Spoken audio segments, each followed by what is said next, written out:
Hello, everyone. We are back here and we are talking about something a little bit different. We're talking about the Manila International Auto Show. This was supposed to have happened earlier in the year as a physical show. It obviously did not happen, but the young guys at MIAS decided to push through with it, and we are fully supporting them. MIAS has been around for quite a while. It started as a small show. It has now moved to what they are calling MIAS Wired, right? Yes. And so we're going to bring you through some of the cars that will be exhibited there online, virtually, obviously.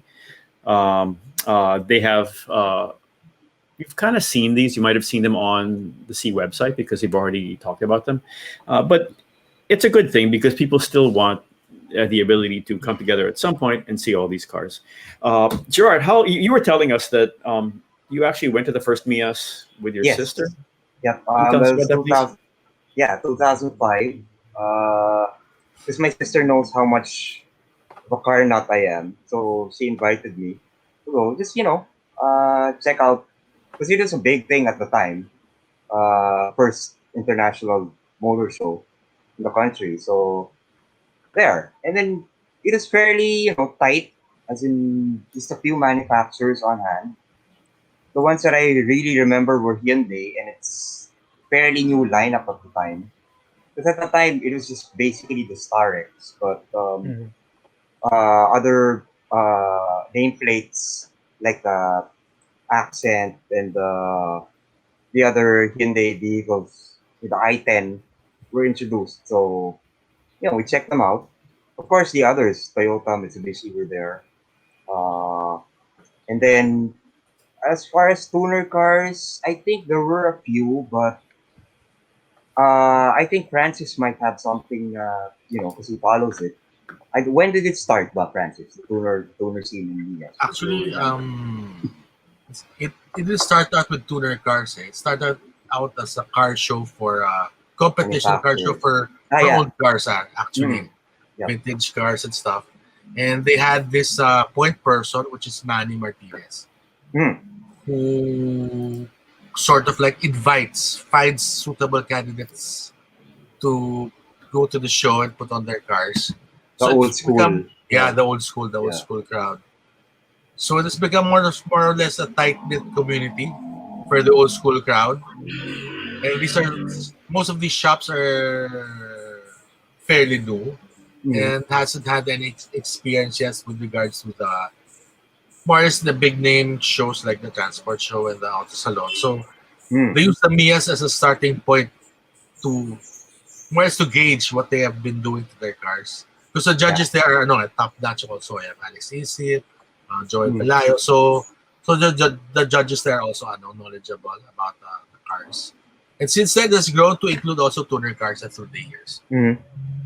Yes. But it started out as only classic cars, mainly old school Japanese cars. And then a couple of pre-war, post-war cars. But now they have tuner cars in the mix. So it has become complete car show in itself. For everyone. Yeah. Yes. Yeah. All right. Well, they've been working at getting themselves virtual and live, and I tried to share that screen, what little that I could. Registration is ongoing, and it's starting in just under 24 hours. So, yes. So, what are we going to see at MIAS?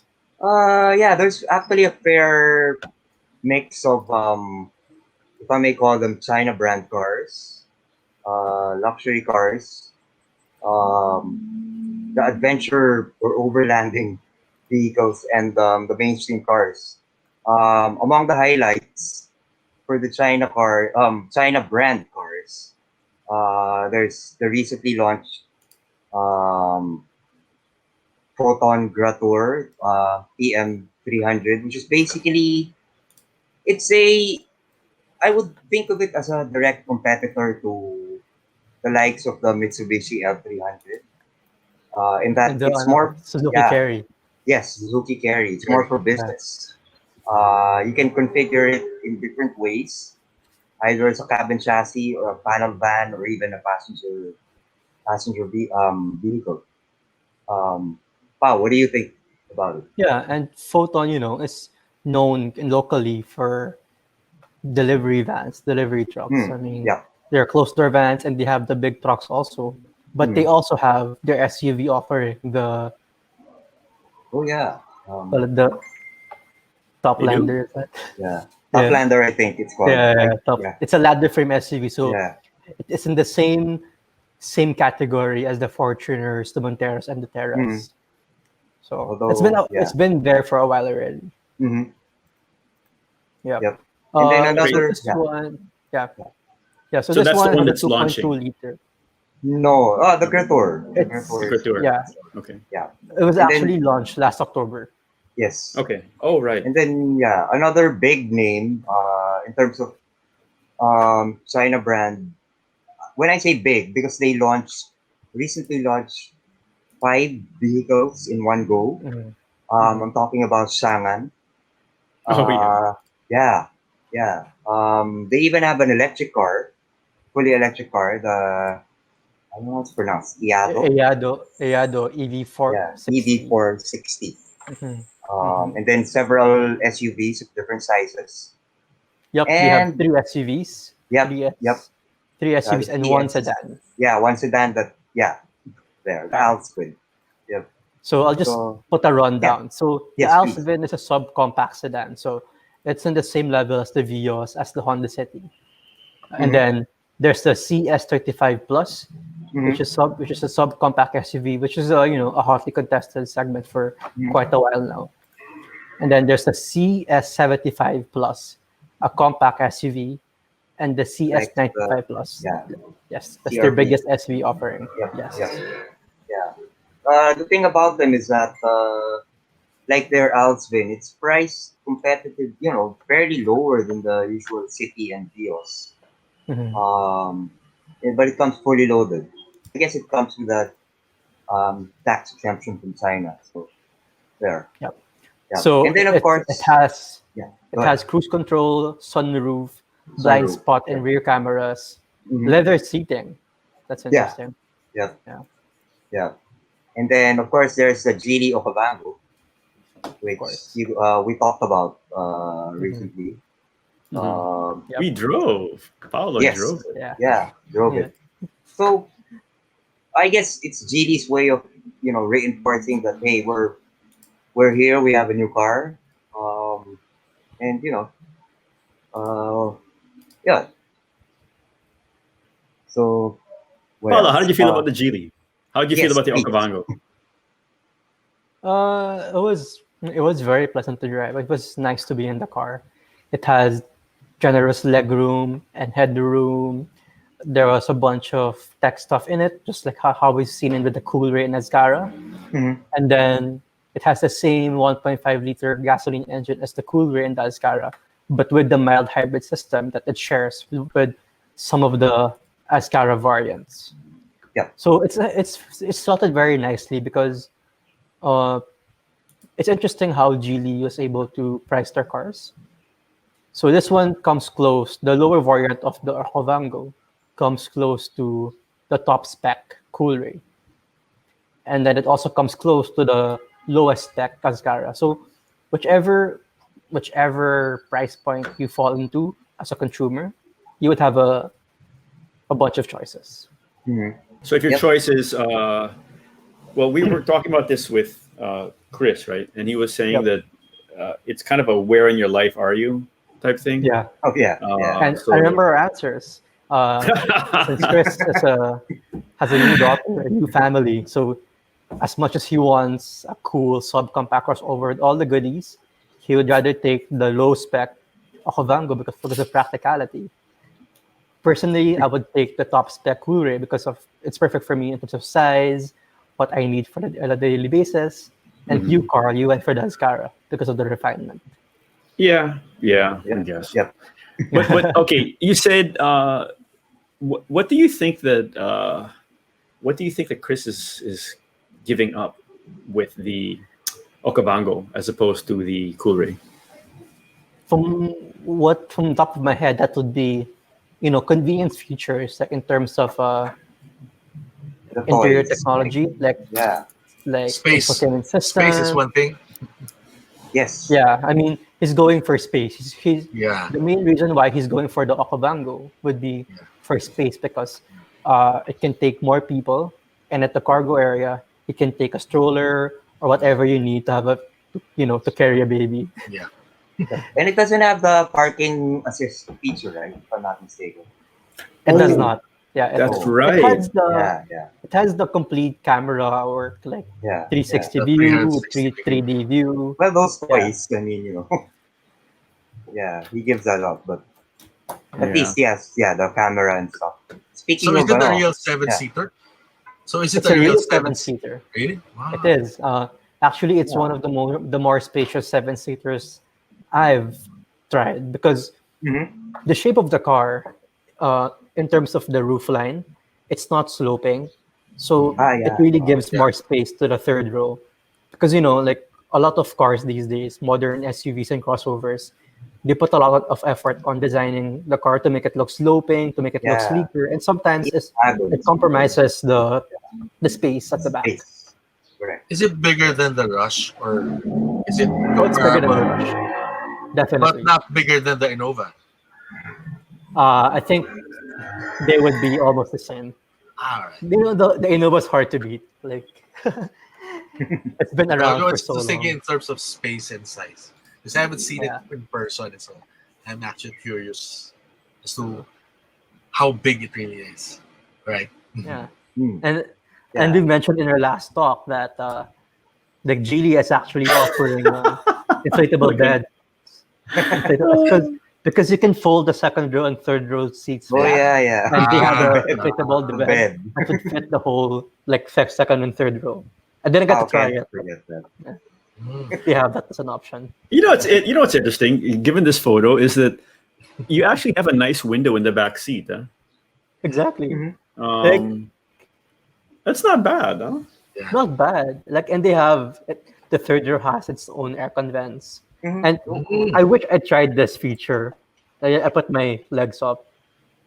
Yeah, yeah. I didn't get to try it. So you Okay. could do that. Yeah. Yeah.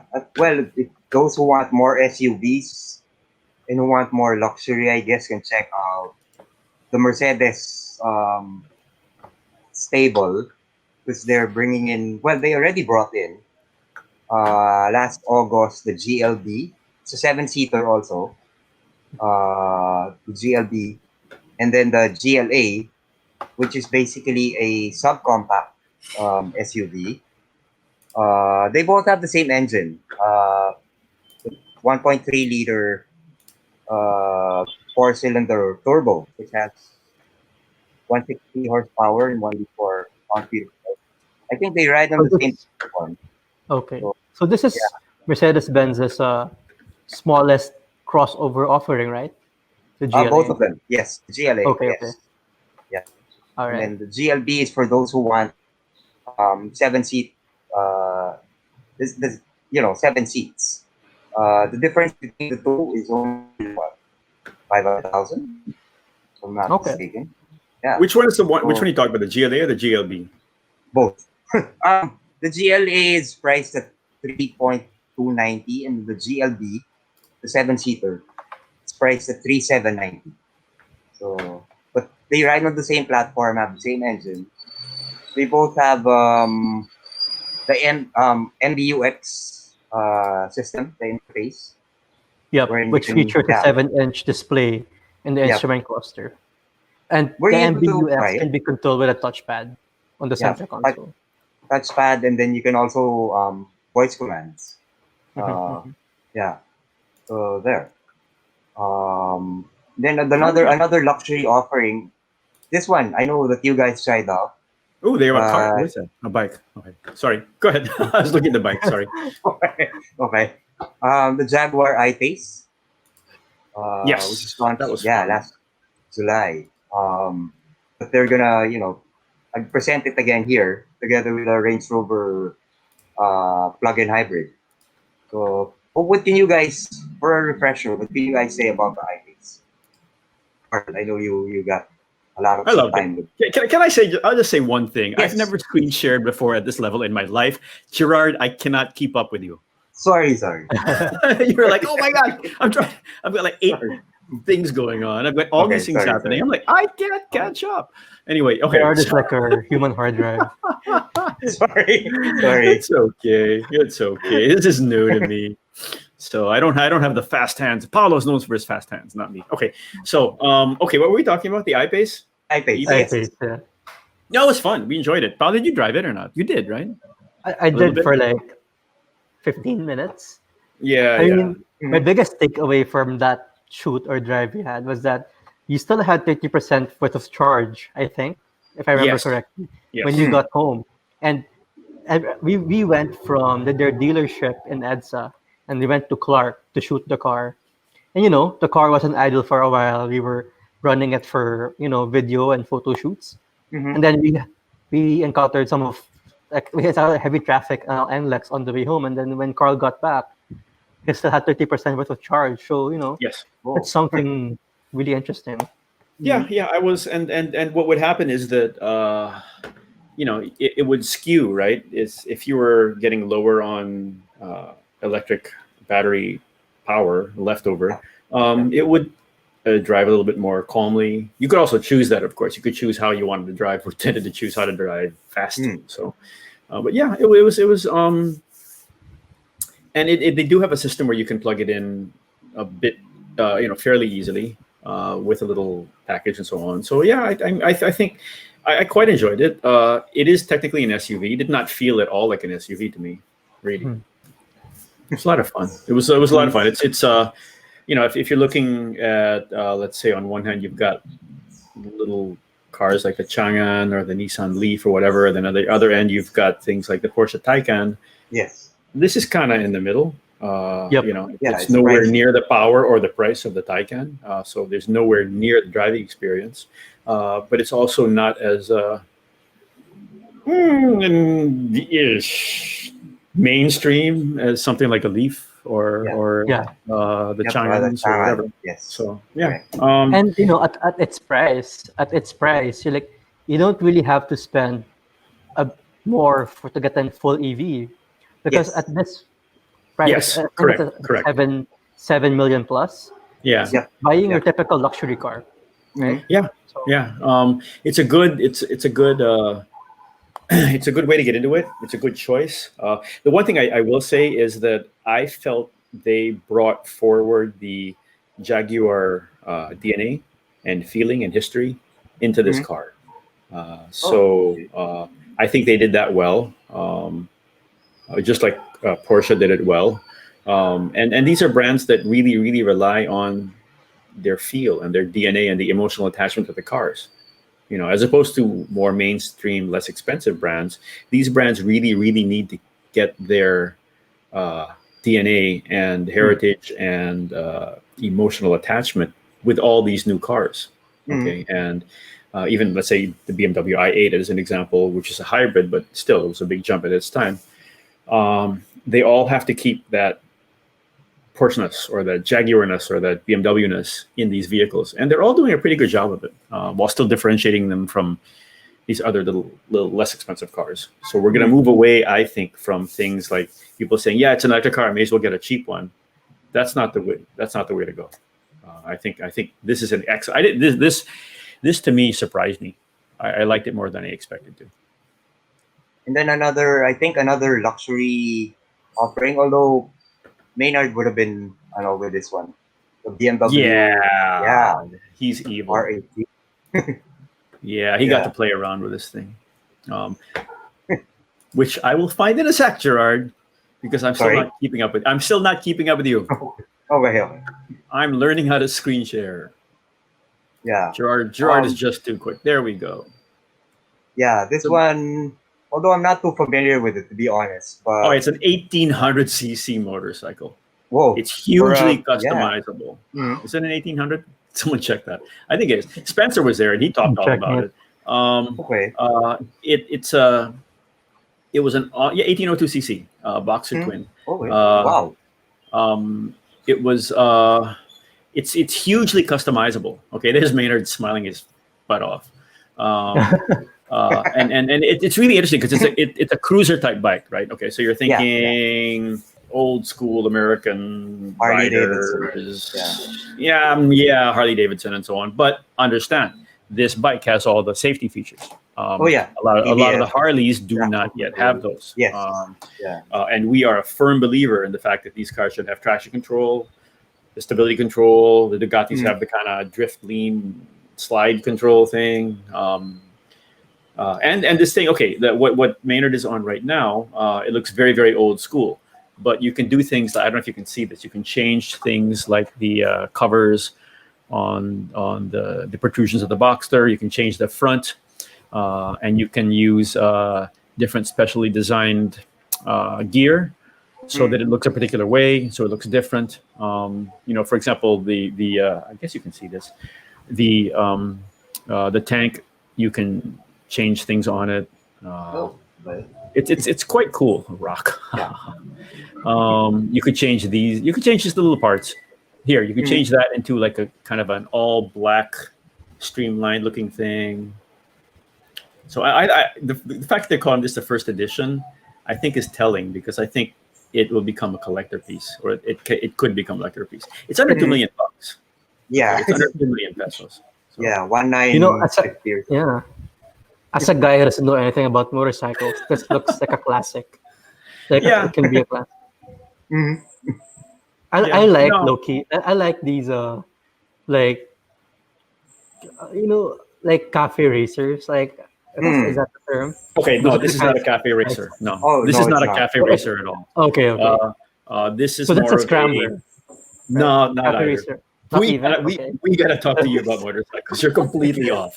Sorry. Okay, no. Think Easy Rider. Think Mad Dogs. Think Hells Angels. Okay, it's the old school. Think of the guys in beards and Nazi helmets riding down with big ape hanger things. Okay, that's different. A cafe racer is basic. Okay, understand that these all came from the basic motorcycle. Okay, the basic motorcycle. A standard, very, very simple. It would go in the direction of this kind of a classic bike by making it more Harley Davidson like, more customized, kind of pretentious cruising, if you want to call it that. A cafe racer is when you would take the standard motorcycle and turn it into more of a performance bike, lower handlebars. It would look more racy, and it would act more racy. The reason the cafe racer name came out, by the way, is because they used to run from cafe to cafe. That would be the run. So there. Oh, that's cool. Yeah, and then the scrambler is more kind of like a dirt bike type feel. So not as hardcore down low racing. I don't know if you can even see me do that. But more not race rock, not race. Okay, not pocket rocket type racing, but more this kind of combination. Kind of like, I don't know if you know the Motards, which kind of took that a little bit further.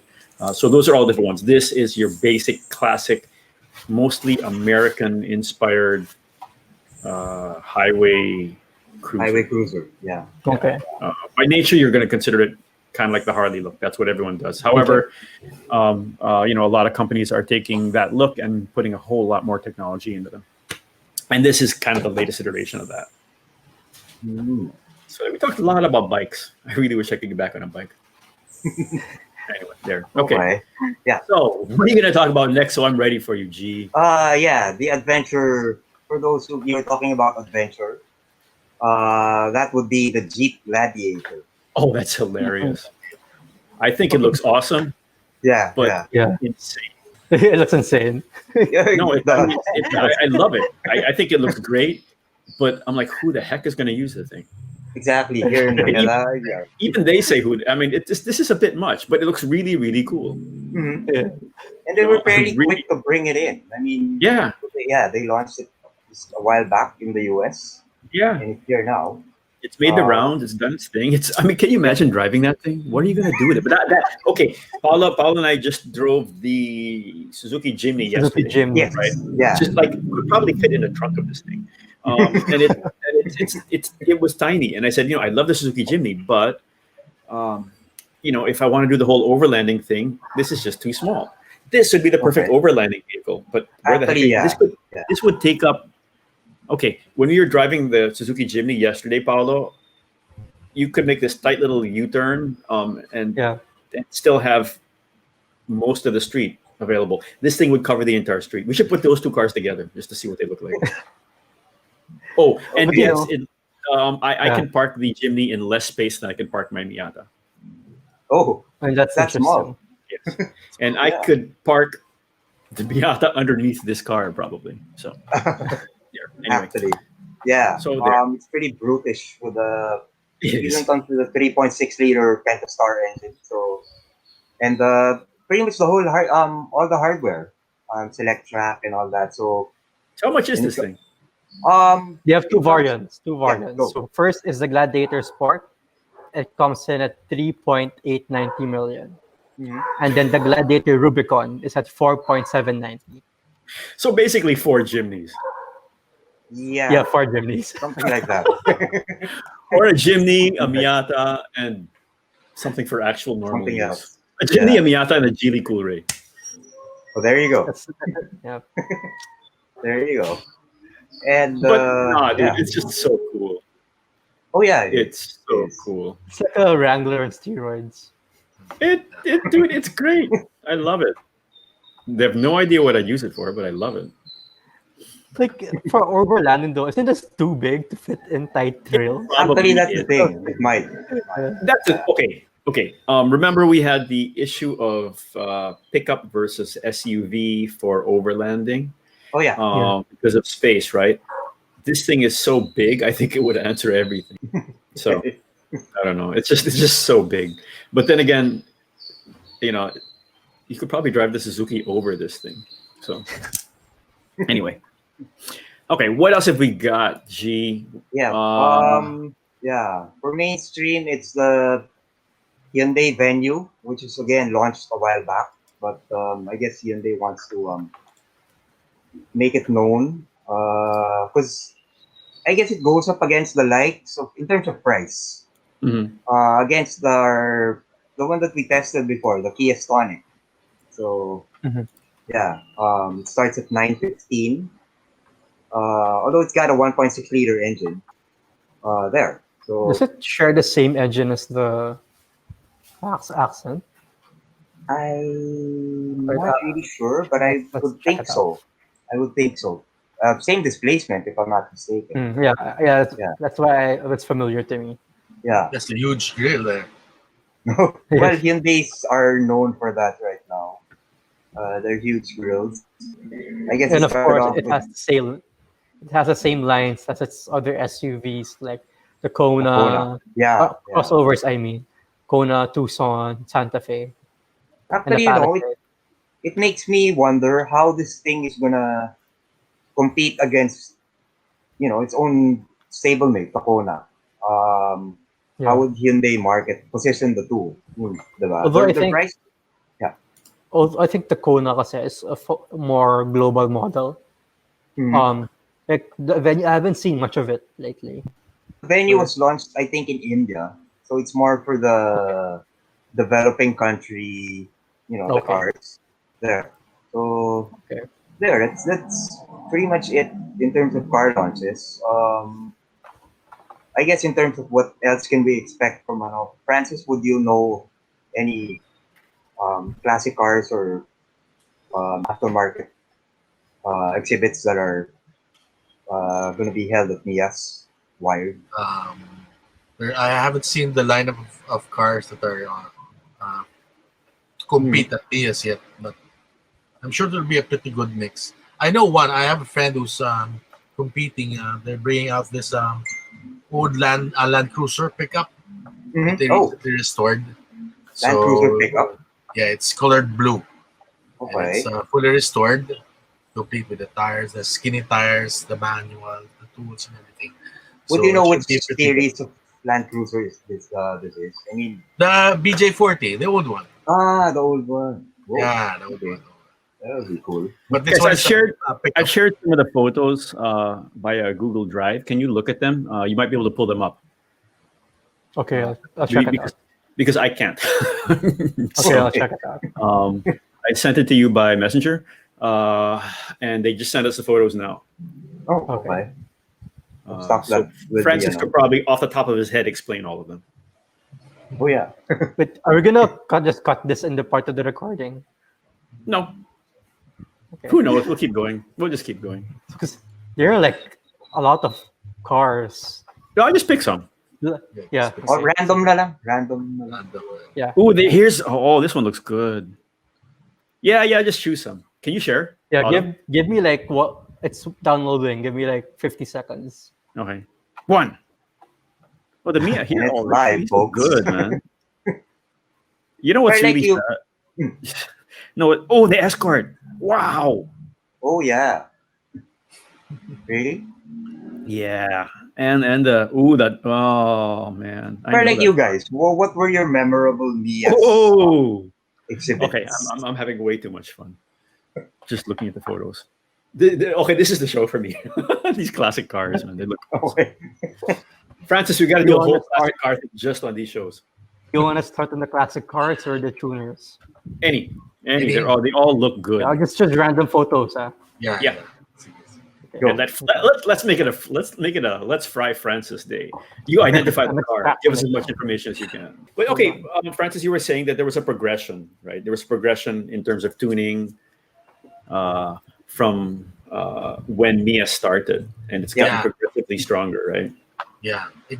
In fact, it's gotten to the point where it's so crowded. I mean, the cars are yeah. parked tightly, and the people are just in swarms. I mean, it's hard already to look at the cars. Because they're tightly packed. Ooh. That's Yeah. a That Forester. is what that is what I It's a like about Forester. the early days of MIAS. You could really check out the cars. Yeah. It's gotten to the point where it's hard to look at the cars. They're so tightly packed already. Yeah, and then because the next guy's waiting for you and you're like, Yeah, exactly. okay, I gotta get out. Especially on the weekends. Yeah. Saturday and Sunday, it's really packed. So Okay, we that's lost only a all drawback. Oh, okay. I guess Anyway. he was downloading. Yeah. Another Okay. part of PS that I like is that they have also the die-cast Oh, shot yeah. beat at the back. Of course. Of course. So after the real cars, you can look at the toy cars at the back. Mhm. So that's also a treat. Right. So, well, basically, that's we got to talk about the classic cars more. Okay. Oh yeah. Let me pull up a classic one. Yes. for you. Go ahead. Sure. That's a Mercedes Benz. Is that a 450? I'm not sure, sir. Carl. Is that a Right. 450? I think that's a 450. I think. I don't know. I can't pull them up on mine, so I can't tell. I think so. No, is that the 450? Oh, that's Oh, a there Mark we go. 1. There we go. I'm not sure. This one's nice, huh? This is a Mark 1 build with the Roger Clark flares, the mini lights. Mhm. Actually, they're not mini lights. They're just banana type wheels, but How it can you looks tell? nice, huh? Yeah. it The looks awesome. mini lights. Yeah. How can you tell? Mini lights. The mini lights have the smaller spokes. This one has bigger spokes, which resembles like the Watanabes, as opposed to the mini lights, which has smaller. Oh, this is gonna be such a geeky conversation. It looks like Watanabes. They don't look like mini lights, although I'm not sure. Which do you like more, Watanabes or the mini lights? Well, the Watanabes work well on Japanese cars, but if you're That's true. That's true. European or cars, it's mini lights, super That's lights. Yeah. This one's nicer with the Mexico package, the stripes and everything, especially with the one on the roof also. I was Not trying too to sure. Not too sure about the seats though. They look too modern for the car, right? The Yeah. headrests. They Yeah, look too modern for the car.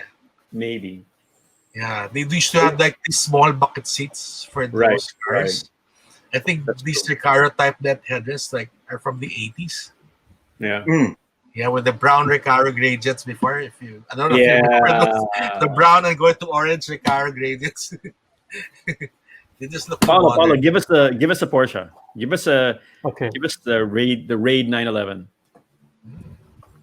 The Raid 911. I've seen that. The MSCC. We have like 3 Porsches here. That's never enough. There's never enough, indeed. Is it the red one or the silver one? It's the one with all the stuff on it, Okay. or any of them actually, any of them because they all look really, really good. We got to do a whole show on this alone. Wow. No, not that one. That looks good, but I was talking about the class. Okay. Wait. Let me. See that one? That is like my favorite color. Do you see things like the Land Rovers? The Land Rovers. Okay. Hold Yeah, on. there's a I Land see an Rover. LC. There's a or a Land Yes, Rover. I see pickup. one. I see one. Yeah, I see yeah. one. Here. That's nice. I think the roof retracts or something. Yeah.